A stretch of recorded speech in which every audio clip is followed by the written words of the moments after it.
chronic catabolic diseases such as cancer, AIDS. Insulin resistance will lead to type 2 diabetes, non-insulin dependent. That also is linked to metabolic syndrome and cardiovascular disease. Connective tissue and muscles consist of amino acids, therefore bones also become stronger. A high protein diet, high carbohydrate as well, mainly in complex carbs.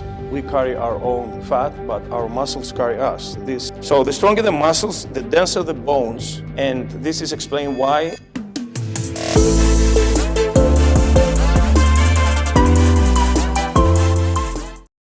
Hello, good morning. I'm Dr. T, and my presentation today is about the importance of the muscle tissue as a metabolic regulator. So the contractor or skeletal or even striated muscle, that refers to the same thing, is not just useful for locomotor purposes. On the contrary, is a metabolic regulator with important functions being valuable for longevity.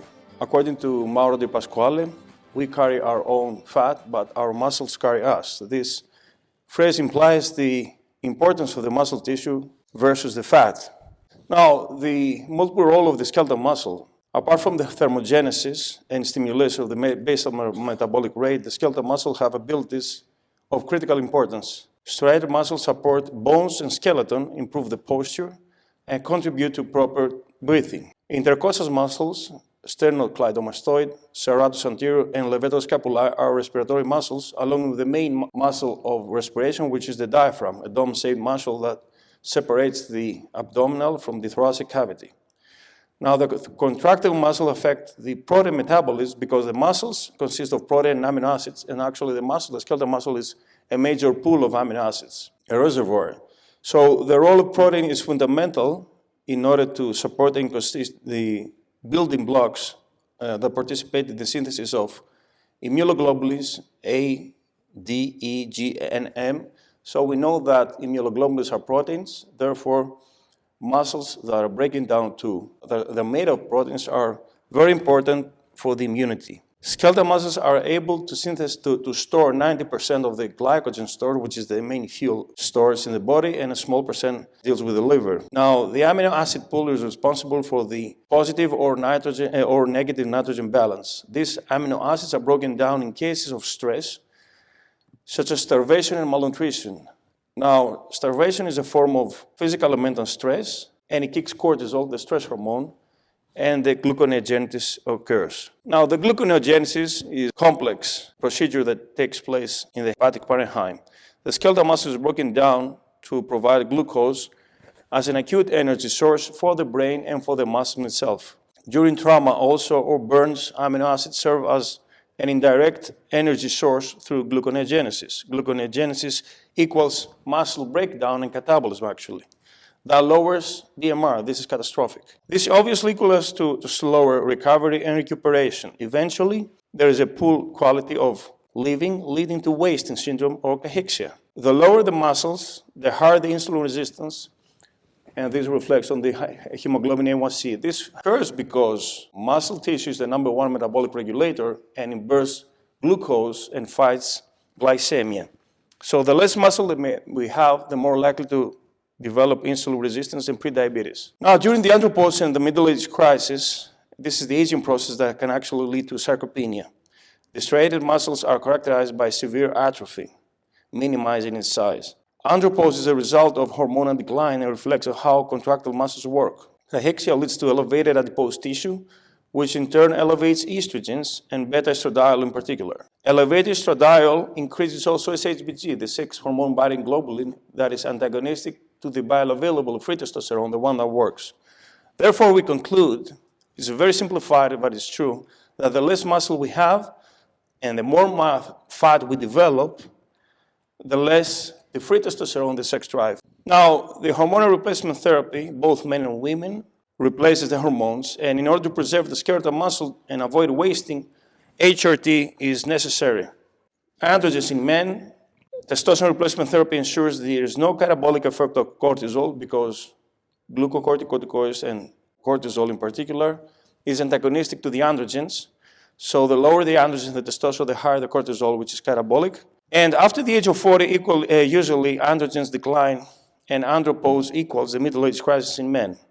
It has been estimated that in middle-aged men, the SHBG elevates, and this is mainly due to the lack of muscle mass that kicks on elevated adipose tissue visceral fat that also lowers the free testosterone. The low sex drive, these are the symptoms of the andropause. We have the low sex drive, low libido, plus the erectile dysfunction, that means the poor blood flow to the penis.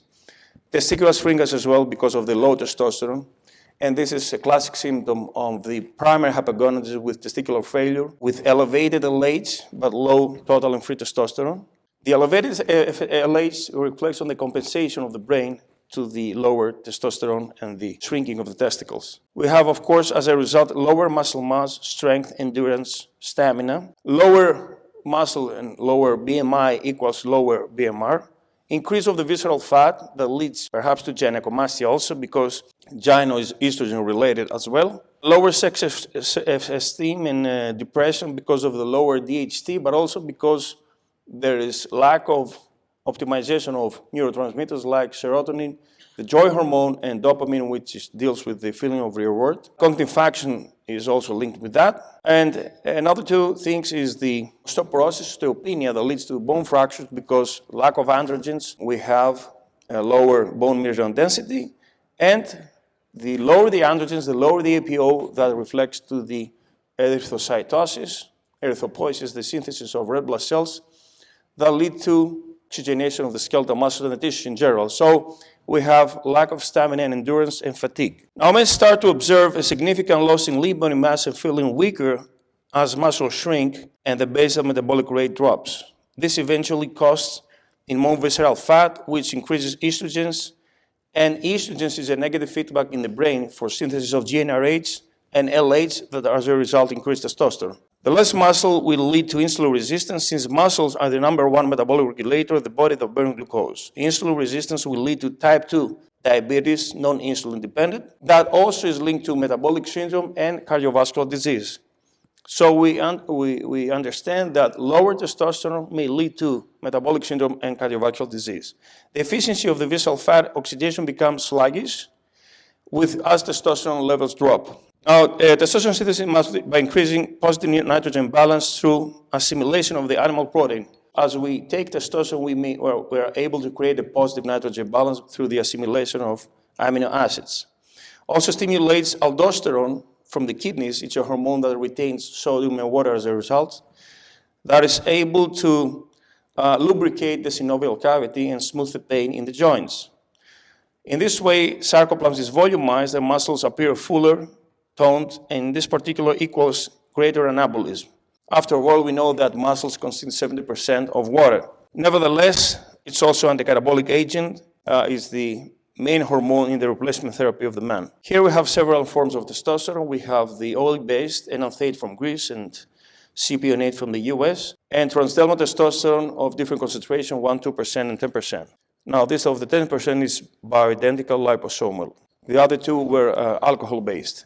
Now, the DHT is a hormone that is reduced from testosterone, dihydrotestosterone, and DHEA, dihydroepiandrosterone, is a secondary androgen relief from the adrenals, have a role also in the replacement therapy and improve the mental health, the cognitive function, the self-esteem, the sharp mind. DHT is metabolite of testosterone through the reduction by the enzyme 5A reductase, kicks the free testosterone by suppressing the SHBG, which is the protein carrier of the testosterone in the blood. In the blood, we have two types of testosterone, the total and the free. The 98% is bound to the SHBG, but it's inactive, the total testosterone. So the real deal is the only 2% free testosterone. So you may have a good total testosterone, but the free testosterone would be below 50%. That means the total testosterone does not work. Now, the DHEA is released from the adrenals, and it has multiple effects, mainly for the immunity.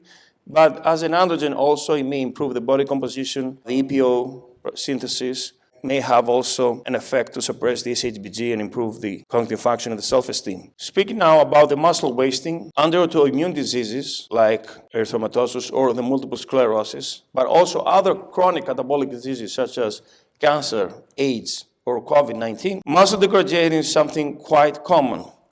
These cases are associated with chronic inflammation and lack of protein synthesis. Cachexia is characterized from loss of 5% of body weight from muscle tissue. The BMR drops dramatically. It is accompanied by a loss of muscle strength and endurance. Fatigue and anorexia are other symptoms along with lack of muscle coordination. Laboratory manifestations that can show a case is elevated the C-reactive protein, the interleukin-6, which is an inflammatory cytokine, and the low albumin, that means low protein synthesis, plus anemia, that means low hemoglobin. Now, how to fight the muscle wasting? Muscle catabolism is reversely proportional to the BMR. The more muscle tissue we have, the higher the basal metabolic rate and the caloric expenditure. It has been evaluated that muscle wasting is mainly characterized from the loss of fast-twitch muscle fibers, the ones that you are able to lift. So there are plenty of glycogen, which is responsible for the explosive activity, having low lactate threshold and are poor in mitochondria. They have a larger neuroaxon that is able to transmit faster the signals. In other words, during muscle catabolism, we lose those fibers that are able to lift and have strength for bodybuilding, for instance. Now, how to restore wasting through nutrition? Patients who suffer from muscle wasting should follow a high-protein diet, high carbohydrate as well, mainly in complex carbs, high-caloric diet, plenty also in essential fatty acid, and rich in vitamins and minerals. Leucine is the most important BCA. It's anabolic because it's able to kick the mTOR, the rapamycin, which is the drive for the anabolic pathway. And glutamine, even though it's non-essential amino acid, is the most abundant amino acid in the muscle tissue. And actually, during times of stress and catabolism, there is a lot of glutamine depletion in the muscles. So glutamine and leucine are really important. HMB now is a leucine metabolite, a hydroxymethyl butyrate. That is very important. Anabolic androgenic steroids are valuable under such condition. Actually, these were made for in order to treat the cachexia or muscle wasting, but of course, under the guidance of a physician. And we need, of course, the stimulus, which is the resistance training necessary for the increase of the muscle tissue. So the stronger the muscles, the denser the bones, and this is explained why lifting weights is a major way in order to reverse osteoporosis, as skeletal muscles are attached to the bones.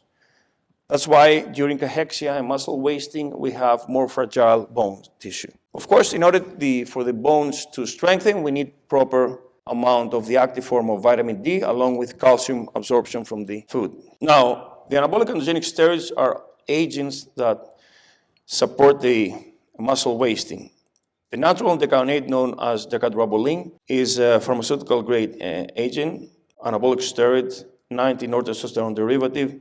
For the past 60 years, it has been extensively evaluated. Apart from the decent anabolic properties that DECA has, it has also 3 other properties. So to reverse osteoporosis, to reverse also anemia, but also to smooth the aching of the cracky joints. Not only is it also capable of improving the stamina and endurance. This is a classic phenomenon of all the steroids because it kicks EPO. Speaking about the reversing osteoporosis, this happens because it is able to improve the reabsorption of calcium in the renal tubules. Now, about the aldosterone thing, I said before that this is a fundamental way how all steroids work and retain water intramuscularly, that muscles appear fuller. But this also, even though it may kick blood pressure, it's very important for the lubrication of the synovial cavity, and it can mask the pain. It's not a healing property, but actually can mask the pain and lubricate the synovial cavities so that there's less friction to the hyaline cartilage along with the articular surface of the bone.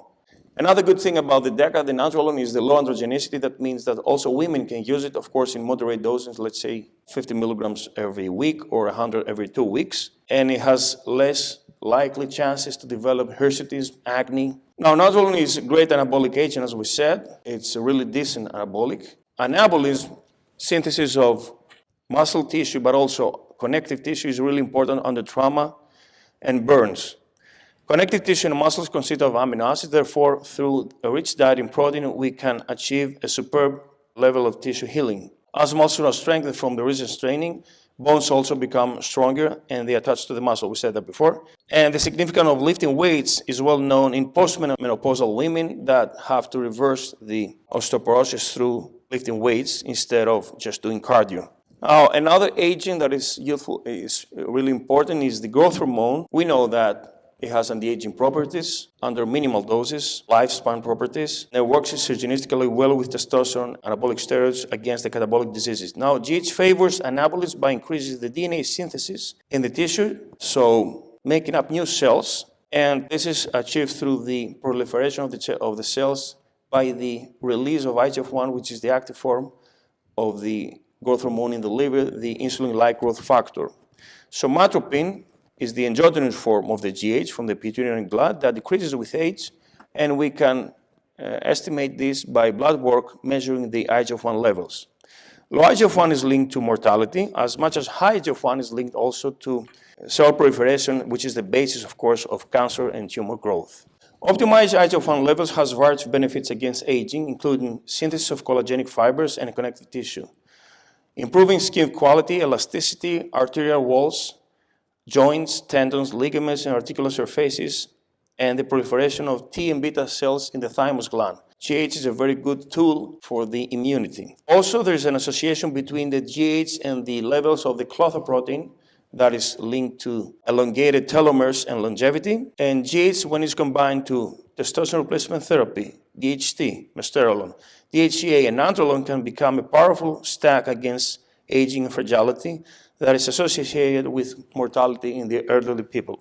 So that was my presentation. If you like content like this, do click like and subscribe and hit the notification bell if you want to get our latest updates for when we drop content. It really does mean a lot. And until next time, to your wellness, this is Mike.